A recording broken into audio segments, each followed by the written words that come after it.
Ngayong hapon, nandito tayo sa isang Japanese restaurant. So, pag-usapan natin kailan siya naipanganak and paano binit ni Ma'am ang competition and ang pandemic. Alright? So, sa lahat ng mga gustong magnegosyo ng Japanese resto and you want to start it during this time, so makakahingi tayo ngayon ng tips. So, kausapin natin the owner of Ramenori 99. Okay?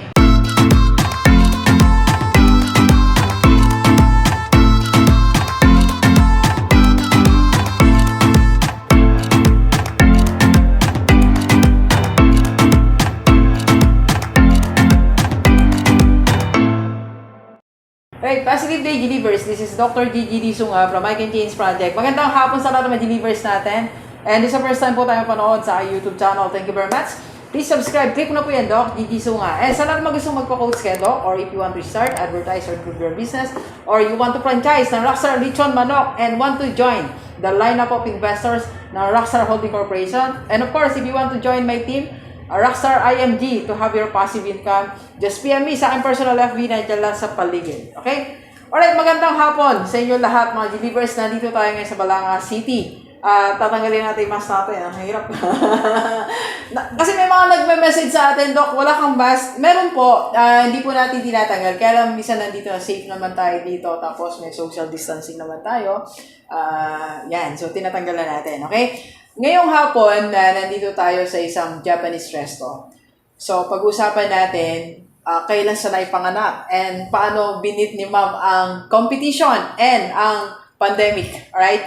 So, sa lahat ng mga gustong magnegosyo ng Japanese resto and you want to start it during this time, so makakahingi tayo ngayon ng tips. So, kausapin natin the owner of Ramenori 99. Okay? Ma'am Grace. Hello Ma'am po. Grace, kumusta po? Good afternoon. Oh, ang ganda ni Ma'am. Oh. Kala mo candidate ng Miss You, Miss Balanga. Miss Balanga ka ba, Ma'am? Hindi po. Miss Cavite. Cavite. Oh, Hindi rin po. Kasi si Ma'am from Cavite. Kumusta, Ma'am? How are you? Okay naman po. Oh, Ma'am Grace, ilang buwan na po ba itong natin? Mag-1 year na po. Oh, 1 year na kasi 1 year na yung pandemic, no? Hindi na po. Nag-start po kami during Pandemic, right. So, saan galing ang tapang ng puso, Ma'am, to start this business during pandemic? Medyo marami na kasi kami pong venture ng husband ko. So, medyo marami na po kami na-try. And then, one time, we went to Japan. So, parang 2019. Tapos, parang ano lang po namin na medyo sumisikat yung ramen dito sa Philippines. So, dapat ang unang plano po kasi talaga, this is izakaya. Okay. Kaso po, because of pandemic, hindi namin na-open yung second floor. Ito po yun, yung parang Japanese style.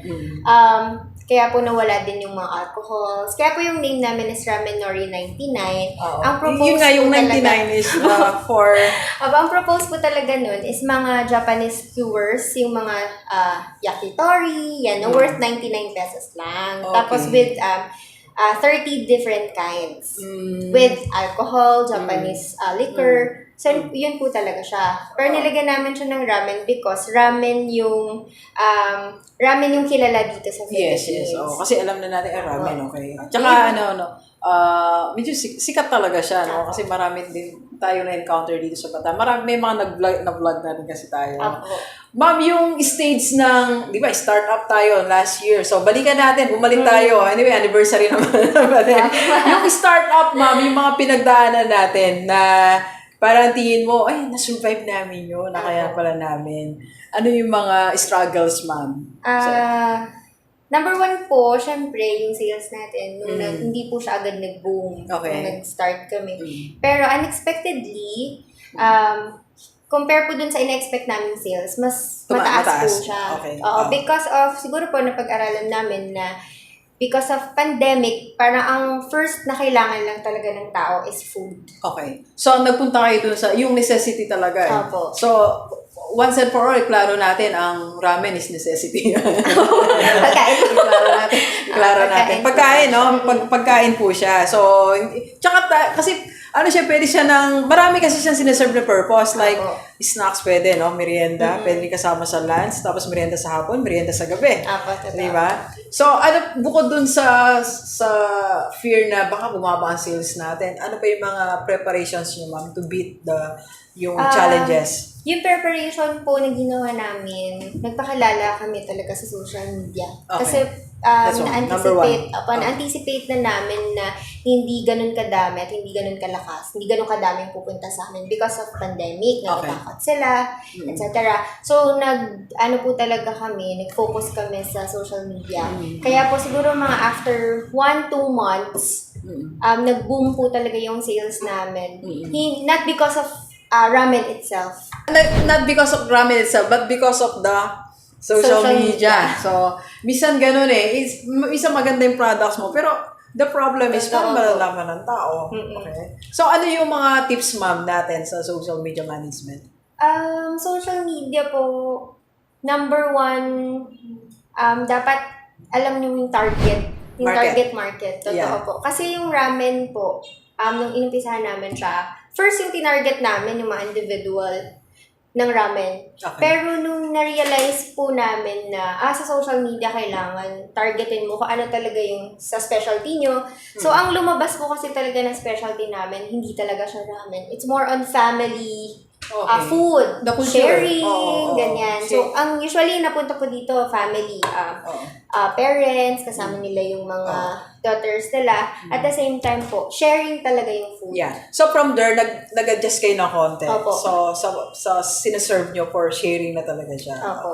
Alright, that's nice. So, yun yung, delivers ganito, isa sa mga hindi natin pinagtutunan ng pansin, yung market research na tinatawag. So, kailangan kasi nagre-research ka. Ano ba yung market ko talaga? So, like, group ba yan or how much money they have? So, since family, they can afford yung package natin.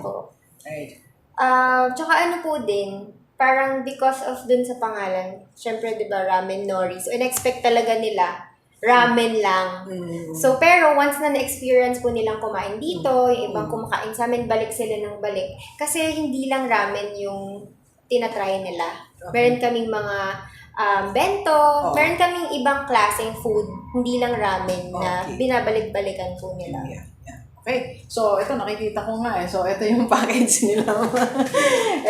Okay, ma'am, ano naman ang ating business innovation? Yeah. Ngayon po, dito po sa ramen. Ngayon po, ang innovation namin, food pa lang po muna, no? Aside sa innovation ng place, before kasi very plain lang. So, naglagay kami ngayon, because of the comments po. Instagrammable na siya, no? Because of the comments and we are very open sa mga feedbacks po ng mga regular customers namin. So, in-adjust na po namin yung decoration. At the same time, sa innovation naman po sa food, maglalabas kami na meron po kaming dinevelop na mango dairo maki, which is mango purple yam maki. So, parang family na po siya ng dessert maki. Alright. Tapos meron pa po kami So, parang siya, bunso. Dessert maki. And yung meron po kaming Pinoy lapas ramen na ilalabas. Which is ipapatikim po namin sa inyo later. Yes. Okay. Alright. So, sige, tingnan natin yung mga menu nila, ma'am, no? So, specialty nila. Mamaya. So, babalik tayo. Let's go. Alright. So, Ma'am Grace, ito na. Salamat sa food. So, ito na yung specialty natin dito, ma'am. So, ma'am, explain nga po natin. Nakita ko kasi ito, merong special na toppings. So, ito po yung mga specialty ramen namin. So, this one is yung Fukuoka ramen. Ayan, yung tonkotsu ramen po na thick broth. Tapos this one is spicy Tokyo ramen. Tantan men naman po siya. And this one is seafood black ramen. So, ito naman yung black soup po siya. Tapos ito po yung dalawa. This one is yung dinevelop po ng team namin. Team na rin. Why not? Diba? If you have your business, dapat may team ka rin. Yung chef namin. So, this one is Pinoy La Paz ramen. So from La Paz bak choy. And then we make it in a Japanese way, prepare it in a Japanese way. And this one naman po is yung mango daijomaki. Daijomaki is for purple yam maki. So ito yung may halaya siya sa taas? Yes po, may halaya siya sa taas, may halaya din siya sa loob, and then meron siyang ripe mango. And halaya sauce.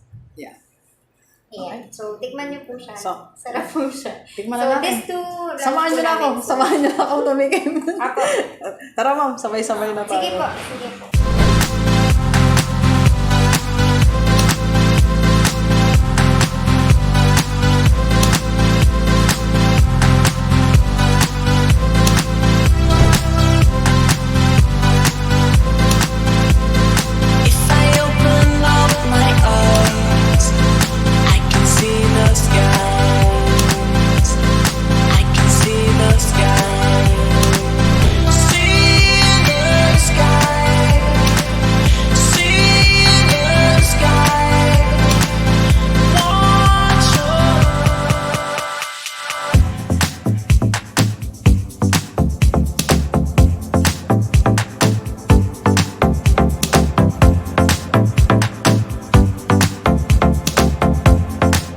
Ay, Sir Mel, kumusta po? Ay, Sir Nads, kumusta?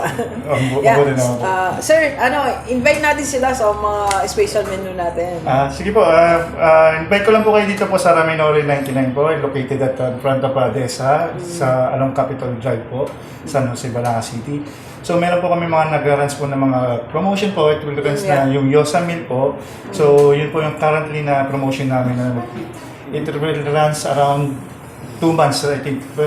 So until May 15, 11 o'clock to 4 p.m. po siya, parang happy hours po ng restaurant. So ang mga menu po natin is mas mababa po siya sa original price.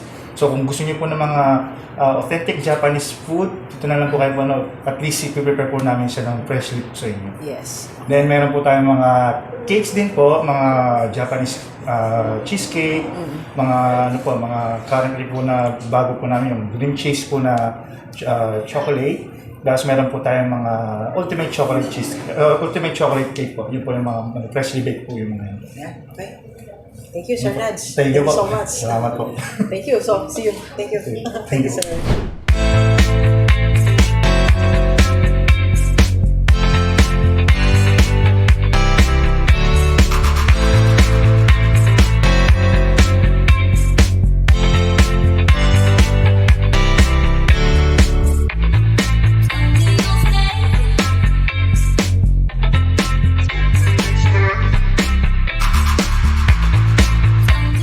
Gigi, so, nabusog na si Doc. Tsaka sila. Ay, Ma'am Gay, salamat po. Thank you po. Sir, thank you po. Ma'am, invite na natin sila para bisitahin na natin ating place. Ayan. So, sa mga nanonood po, please visit us here at Raminori 99. We are located at Capitol Drive, Balanga City, Bataan, in front of Adesa Appliance Center beside Honda Motorcycle. We are open every 11 a.m. to 10 p.m. on weekends and 11 a.m. to 9 p.m. on weekdays. Yeah. So, we do also deliveries. Ayun po. Thank you po. So, yung specialty natin, ma'am, para ma-excite sila. Ayan po. Ayan. So, meron kaming bagong ramen na prepare for you guys. Meron kaming Pinoy La Paz Ramen, which is inspired by La Paz Batchoy on Iloilo. And we have Mango Daijo Maki. Yes. Mango with purple yam. Yes. Ang sarap nun. Universe. Nakadalawa ko. Normally, isa lang. Ayan. Thank you so much po.